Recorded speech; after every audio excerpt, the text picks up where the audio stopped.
춘천 닭갈비. 이 음식의 이름에는 모순이 숨어 있습니다. 닭갈비에는 갈비뼈가 없습니다. 닭다리, 닭가슴살, 때로는 닭날개, 어디에도 갈비는 없습니다. 그런데 왜 사람들은 이것을 갈비라 불렀을까요? 왜 하필 춘천이었을까요? 오늘 우리는 한 음식의 탄생을 통해 1960년대 한국의 가난, 그리고 그 가난을 함께 나눈 사람들의 이야기를 들어보려 합니다. 닭갈비는 고기가 만든 음식이 아닙니다. 시대가 만든 음식입니다. 1960년대 춘천. 한국 전쟁이 끝난 지 10년이 조금 넘었지만 사람들의 삶은 여전히 고단했습니다. 춘천은 서울에서 그리 멀지 않았지만 산으로 둘러싸인 작은 도시였습니다. 공장도 많지 않았고 큰 시장도 없었으며 대부분의 사람들은 하루하루 벌어 하루하루 먹었습니다. 그런데 이 도시에는 특별한 것이 하나 있었습니다. 미군 부대. 전쟁 이후 주둔한 미군들은 닭고기를 많이 소비했고 그 수요를 맞추기 위해 춘천 인근에 양계장이 생겨났습니다. 닭은 소나 돼지보다 키우기 쉬웠고 빨리 자랐으며 값도 쌌습니다. 자연스럽게 춘천에는 닭고기가 흘러넘쳤습니다. 하지만 당시 한국 사람들에게 닭은 일상의 음식이 아니었습니다.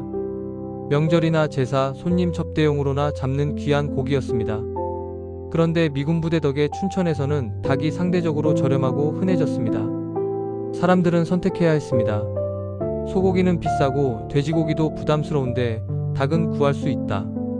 그렇다면 닭을 어떻게 먹을 것인가? 1960년대 후반 춘천의 한 포장마차에서 새로운 시도가 시작되었습니다. 당시 사람들이 가장 먹고 싶어 한 것은 소갈비였습니다. 고기를 양념에 재워 구워 먹는 그 맛. 하지만 소갈비는 서민들에게는 꿈같은 음식이었습니다. 돼지갈비도 쉽지 않았습니다. 그래서 누군가 생각했습니다. 닭으로 갈비 맛을 낼 수는 없을까? 닭고기를 고추장 양념에 버무렸습니다. 고추장은 재료의 부족함을 감추고 맛을 진하게 만들며 무엇보다 저렴했습니다. 여기에 양배추, 고구마, 떡을 함께 넣었습니다. 고기만으로는 양이 부족했으니까요. 채소와 탄수화물로 배를 채우고 고기는 그 사이에서 맛의 중심이 되었습니다. 그리고 이 음식에 이름이 붙었습니다. 닭갈비. 갈비가 아닌데 갈비. 이 이름 속에는 먹고 싶지만 먹을 수 없었던 것에 대한 그리움이 담겨 있습니다. 우리도 갈비를 먹는다. 그 자존심, 그 소망이 이름이 된 것입니다. 닭갈비가 다른 음식과 결정적으로 다른 점이 하나 있습니다. 철판. 왜 냄비가 아니었을까요? 냄비에 끓이면 국물 요리가 됩니다. 하지만 철판에 볶으면 구이 요리의 느낌이 납니다. 갈비는 구워 먹는 음식이니까요. 철판은 뜨겁게 달궈지고 기름이 지글거리며 고추장 양념이 타면서 특유의 향이 퍼집니다. 그 소리, 그 냄새, 그 연기. 이것은 단순히 음식을 익히는 도구가 아니라 하나의 무대였습니다. 철판 위에서 음식은 계속 변합니다. 처음에는 빨갛고 무르지만 시간이 지나면 양념이 졸아들고 가장자리가 바삭해집니다. 그 변화를 지켜보는 것도 닭갈비를 먹는 즐거움입니다. 그리고 철판은 함께 먹을 수밖에 없는 구조를 만들었습니다. 혼자 먹을 수 없습니다. 최소 2명, 보통은 셋, 넷, 둘러앉아 같은 철판을 바라보며 각자 젓가락을 뻗습니다. 이거 써? 조금 더 볶아야 해. 떡 하나 줄까? 대화가 자연스럽게 흐릅니다. 닭갈비는 요리가 아니라 행사가 된 것입니다. 1970년대 후반 춘천 명동 거리에 닭갈비집들이 하나둘 생기기 시작했습니다. 처음엔 한두 집 포장마차였지만 입소문이 퍼지면서 골목 전체가 닭갈비로 채워졌습니다. 춘천 닭갈비 골목. 이 골목의 형성은 한국 음식 문화에서 중요한 순간입니다. 하나의 음식이 하나의 장소와 결합되면서 정체성이 만들어진 것입니다. 춘천 가면 닭갈비 먹어야지. 이것은 단순한 맛집 정보가 아니라 여행의 이유가 되었습니다. 닭갈비집이 많아질수록 맛의 표준도 생겼습니다. 진짜 춘천 닭갈비는 이래야 해. 고추장 양념의 비율, 철판의 온도, 채소의 종류, 익히는 시간. 경쟁 속에서 맛은 점점 정교해졌습니다. 그리고 닭갈비는 단순한 배고픔을 해결하는 음식을 넘어 춘천이라는 도시의 얼굴이 되었습니다. 1980년대 춘천은 관광 도시로 발돋움했습니다. 남이섬, 소양댐, 그리고 닭갈비. 사람들은 자연을 보러 왔다가 닭갈비를 먹었고 닭갈비를 먹으러 왔다가 자연을 봤습니다. 음식이 지역 경제와 정체성을 만든 것입니다. 닭갈비는 한국 음식 문화의 핵심을 담고 있습니다. 첫째, 공유. 한국 음식 중에는 혼자 먹기 어려운 것들이 많습니다. 찌개, 전골, 그리고 닭갈비. 이것들은 나눠 먹는 것을 전제로 합니다. 개인의 접시가 아니라 가운데 놓인 하나의 그릇.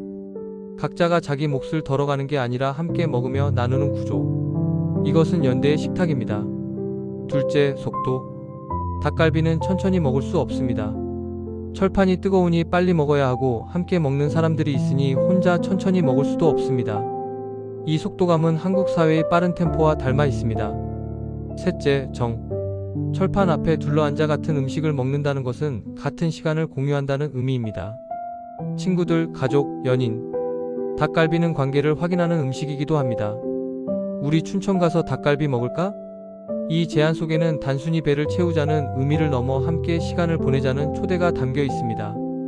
2010년대 이후 닭갈비는 국경을 넘기 시작했습니다.